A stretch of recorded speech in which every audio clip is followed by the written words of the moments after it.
Негізі көп сөзге жоқпын. Ажар, туған күніңмен. Қазақта жақсы сөз бар ғой, сен маған достарыңды көрсет, мен сенің кім екеніңді айтамын деген. Ажар, туған күніңмен. Есімде, мектепте 3-ші класста ит қуған кезде мені құтқарып,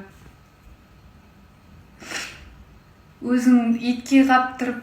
Ажар, енді мен көп сөйлеп уақыт алмай қояйын. Біздің атымыздан шағын сыйлығымыз бар, қабыл ал. Ерасыл қосылған жоқ. Ажара, туған күніңмен. Танымай отырғандар болса, мен Ажараның лучшая подругасымын. Казгуда 3-ші курс оқимын, юрфакта. Басым бос. Ажарочка, ты родилась 15 ноября, а 15 это очень хорошее число. Желаю, чтобы твои звезды всегда указывали на верную дорогу, чтобы твое число принес счастье и любви.